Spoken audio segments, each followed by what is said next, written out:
सबसे पहले हम लोग निकालेंगे क्वेश्चन नंबर 17। तो आइए देख लेते हैं कि कैसे इसका सॉल्यूशन निकलेगा, क्या इसमें निकालना है। तो दिया गया है in the given figure along side A B parallel C D and EF parallel B C angle BAC is equal to 60 degree and angle DHF is equal to 50 degree.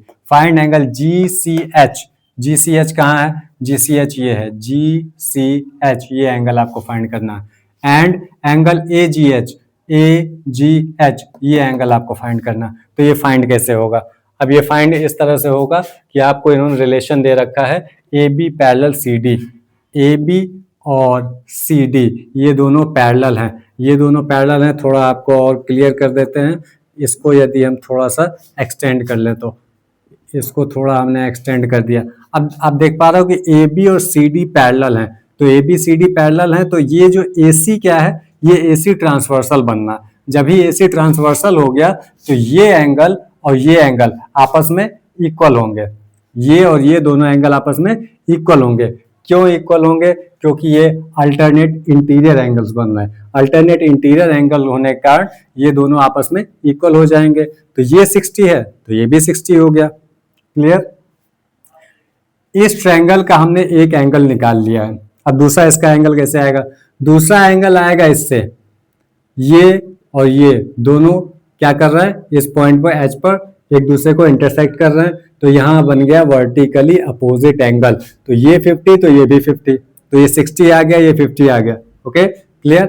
60 और 50 जब आपका आ गया, और ये एंगल क्या है? ये एंगल देखिए, ये जो ट्रायंगल बनना है GCH या GHC कुछ भी आप ले लें, तो GCH का ये एक्सटर्नल एंगल बनना। और एक्सटर्नल एंगल और इंटरनल एंगल में क्या रिलेशन होता है? तो एक्सटर्नल एंगल क्या होता है? अपोजिट इंटीरियर एंगल के सम के इक्वल होता है। तो यदि ये और ये हमको फाइंड हो गया है तो इसका जो सम होगा उतना ही ये भी होगा। ठीक है, चलिए इसको देखते हैं अपने नोटबुक पे कैसे लिखेंगे। तो इसको सबसे पहले लिखेंगे given AB parallel CD, then AC is transversal,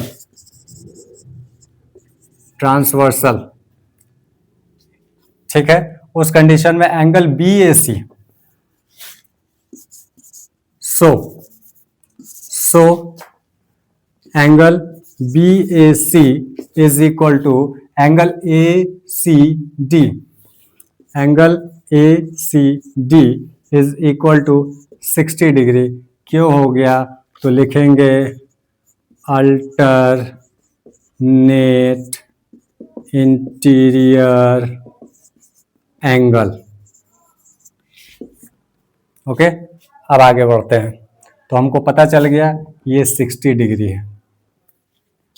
अब उसके बाद एंगल DHF लिखेंगे, angle DHF is equal to angle GHC, angle GHC is equal to 50 degree. क्यों? यहां लिखेंगे vertically opposite angle.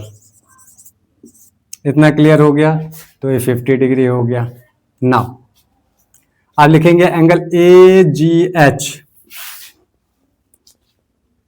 Angle AGH is an external angle of triangle GCH कर ले या GHC कर ले, GHC, then angle AGH is equals to किसके किसके सम के बराबर होगा? GCH angle GCH plus angle GHC, angle GHC, then angle AGH is equal to GCH कितना है? 60 डिग्री, 60 डिग्री प्लस GHC कितना है? 50 degree, 50 degree, then angle AGH is equal to, इसको ऐड करेंगे तो ये 110 आ जाएगा। यही आपका आंसर है। अब क्वेश्चन नंबर 18 को देखिए।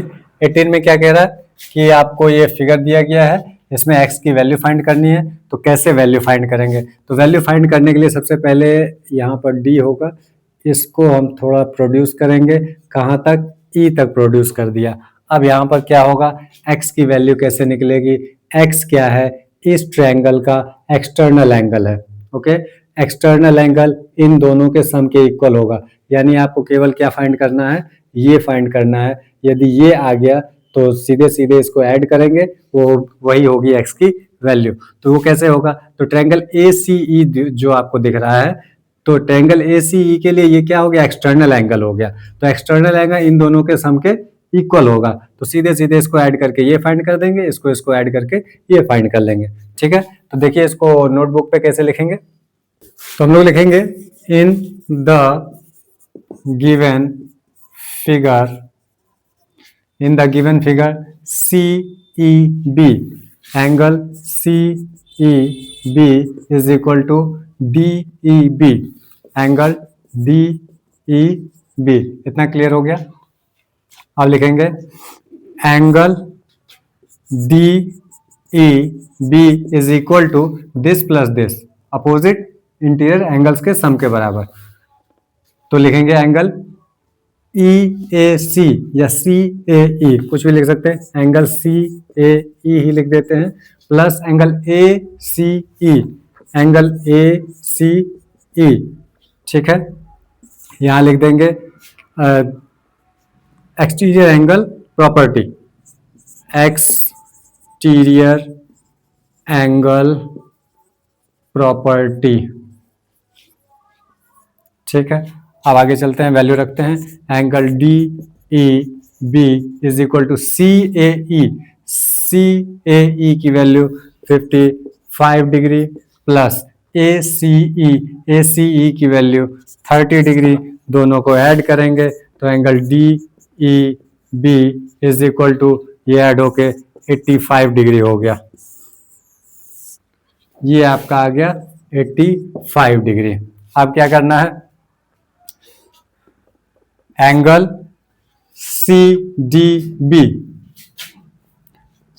Angle CDB is equal to किसके किसके? इसके और इसके सम के बराबर हो जाएगा। तो DEB, angle DEB plus angle DBE, angle DBE। क्यों? ये भी हो गया external angle property. Okay, angle CDB is equal to DEB। DEB कितना है? 85 degree plus DBE 45 degree, add करेंगे तो ये हो जाएगा 130 degree, then x is equal to 130 degree. यही आपका आंसर होगा।